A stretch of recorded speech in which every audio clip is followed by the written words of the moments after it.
Good afternoon, Dr. Ray. Welcome back to another episode of Ingredients for a Better Life. DNA Chef Jay. I'm joined by Dr. Robert Nettles, the Chief Medical Scientist and founder of the Stop and Regrow program, including the near patented biochemical report card blood test. How are you, Doctor? Good to see you as we wrap up the week. How's your week been? Great, Chef Jay. I'm doing great and great to see you on this beautiful Thursday, thankful Thursday. Yeah. Um, I don't know about you, but when I was a kid, they used to say, you don't go to sleep angry because if you go to sleep angry, you don't get off your chest what's wrong. You might wake up with a frown and the frown might be permanent. So it's important at the end of the week for me to get some things I've come across during the week off of my chest. So we go into a nice clear weekend and a nice productive week next week as we plan for our week on Sunday or so. You got it. Sounds like a great habit to get into. So real quick, doctor, I have a study that says that high blood sugar causes hair loss, point blank, period. So, what is your position on this, as a medical doctor and, Stop and Regrow chief medical scientist? And if you could tell the viewers, from a medical standpoint, how sugar affects not only hair loss, how sugar feeds cancer and all that stuff. So you have an article that says sugar causes hair loss, and I took a look at it. I didn't read the entire article, but Nicholas Sadegrove is the author of that article, and we referenced quite a few different articles, and it's a very strong word to use, caused by. That's absolutely false. I've been studying hair loss for over 20 years, and we know the cause of hair loss, and we cured hair loss. So one of the things that I read in the article was he mentioned contributed the success of the 5-alpha reductase inhibitors, and then the spike and the increase of the incidence. There's been no success of 5-alpha reductase inhibitors because 5-alpha reductase inhibitors do not treat or cure hair loss, never have and never will. The cause of hair loss is a biochemical imbalance. It is influenced by the westernized diet. So Nicholas Sadegrove is pretty close on 50%. So I would say he's 40% of 50%, so 20% of the total causation. He could have used the word influenced by, and that Sure, would be a more accurate claim. absolutely. And oftentimes it's a myriad of things that are going on at once. And real quick, Doc, I'm going to share something on the screen here, and this is sugar effects on the body. If you can see that, can you see that, Doc? Oh yeah, great image there, Jay. And the way I like to approach something like this is to make it easy, right? Because it's easy to get lost in the forest because of all the trees, right? Yeah, So what we're going to see here on this image, and you could hopefully share this with your viewers, but there are many things that can go wrong when there's too much sugar inside your bloodstream. Now, an easy way to think about this, right? The way you and I think about it is the blood is like the Nile River, right? yep, The life of the flesh is in the blood, right? So it's in the bloodstream where all the molecules turn into the recipes that make all the cells and take away the wastes. So the bloodstream is the Nile River. When we run the biochemical report card, we are looking at percentages of molecules inside the bloodstream at that moment. And that's a percentage of, for example, glucose or sugar, which right. is a factor in glycation of molecules. And you could just use your logic hat, right? Do things function better when in spring water? Or if you put a lot of sugar water in there, will things work a lot better? They'll be very sticky, right? Less Right. optimized performance of a myriad of functions and mechanisms and things that go on inside the human body for sure. Well, that's thanks, Doc. And the FDA and that doesn't make it easy. The nutrition labels don't make it easy, and I don't think they want to make it easy. Unfortunately, we're not quite on the preventative health, preventative medicine. It's not popular, or people lose money when you don't get sick. But we'll go. That's a whole nother conversation people can comment on, and we can go down that rabbit hole later. Or that's a whole different conversation. But I've worked in professional kitchens for over 15 years. Okay, and we measure everything in a recipe in grams, except for liquids, obviously. But everything, if you list it in grams, it's much easier and actually a lot more scary when you look at it. So if I hold up this container, this is iced tea mix, right? How many grams do you think's in here? 680 grams. How Uh-huh. many ounces is 680 grams? The same as a Starbucks venti or one of these containers.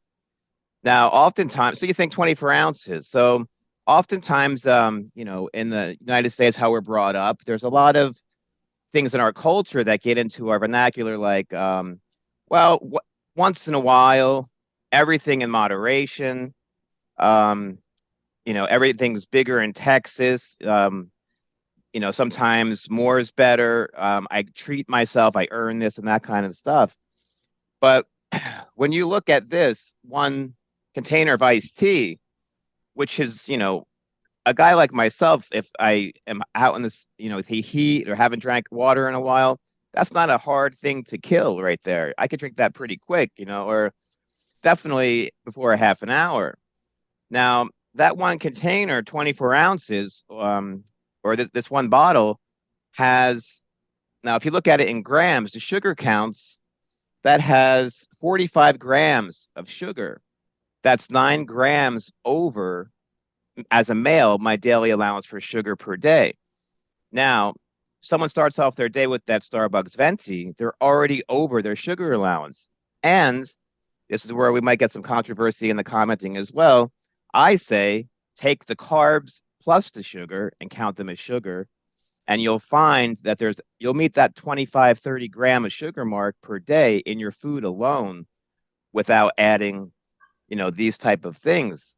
And what happens when you have the sugar, right? You crave more sugar. So that was my next question, is for people that even have an occasional sugar bender, we'll call it, or a treat, or, it's what my Friday, I earn this. What does that do as far as your spike level go and how you crave things in the future from a medical standpoint? Well, quite a few studies have been conducted on that research and that point, Jay, where the levels of the insulin and the sugar spike, and it makes you want to crave it even more.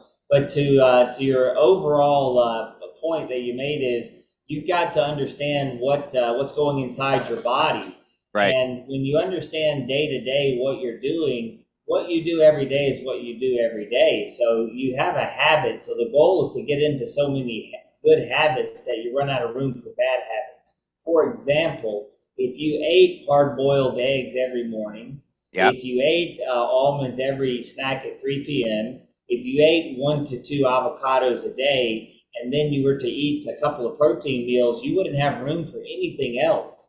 So Yep. the problem that most people get into is they're not in enough good habits, right? They have a lot of dead space. Whereas you mentioned they reward themselves, and Yep. as you know, idle hands are the devil's workshops, just waiting on some idleness, right? So the goal is to get into all those good habits. So we talk to our patients about each day. Make sure that you prepare the night before. If you don't Yep. book in your day with protein, if you don't have a source of HDL avocado, if you don't have the almonds, you're going to fill up on something else. That's for sure.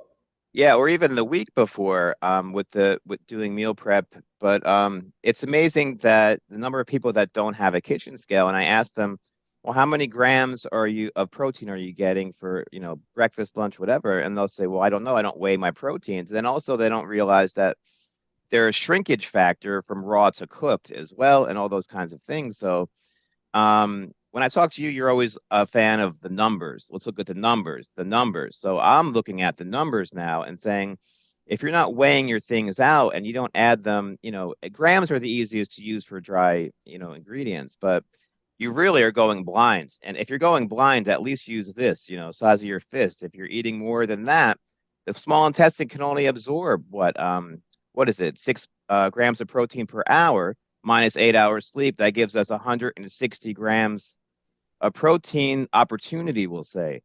And then we'll get into next week, maybe protein and the different types and the ones at night you can take that are based from the mammalian animals. And those are more time release, but that we'll get into at a different time. But so if you're not weighing things out, how do you get an accurate number is my thing. So go out, get a kitchen scale with anything. Sometimes you have to front load. When you start the Stop and Regrow program, you have to front load to invest in yourself to get some kind of result. If you don't, you're going to fall behind. So that's what I have to say about that. Have good points to make, Jay, and everything's about an investment. And I think the investment in hair is about $7 to $8 a day to Yep. stop and regrow your hair. And once the hair is regrown, I think stopping the hair is about $4 a day. So it's But very it's affordable. it's less than one of these or one of the ventis you go to get at That's Starbucks, I'll tell it. you that. But Yeah, it's it's just when you look at those numbers in grams, it's pretty appalling to think that one drink you're over, you're in pre-diabetes level if you do that daily. Like that is pretty, it's alarming that they don't do something about it on a federal level. But again, that's another conversation. That it's just even when you go to look at these labels, you have to put magnifying glasses up just to read them, and they make it very tricky because, depending on how you were raised, tablespoon. I have an Irish and Polish grandmother, like they use heaping tablespoons. That's not an accurate number. If you want an accurate number, you weigh it digitally with a scale on with grams. So, Absolutely. You got to be precise. That's why when you start our program, sometimes people are on a molecular formula, Jay, that could be zero point 0.1 milligrams. It yep, could be zero point 0.2 milligrams. Some formulations have 0.003% and 0.01%. So it's fine tuning all of the molecules, the ingredients, the recipes, and I explain to some people it's as if you're making a birthday cake on the inside of your bloodstream, and 1 cup of flour needs about 2 eggs. And sometimes people have 14 eggs to right, 1 cup of flour. So it's about understanding what your recipe is and then what recipe do you need. right. And no two eggs are the same size wise as well. So, yeah, it's super important, and I'm sure we'll get some feedback and controversy, which we welcome because it's always good to get the fire started with these things. And sometimes people just don't want to make the change, and that's fine too. So I guess in closing, it's pay attention to the numbers. Pay attention to your blood work numbers. Go get your biochemical report card.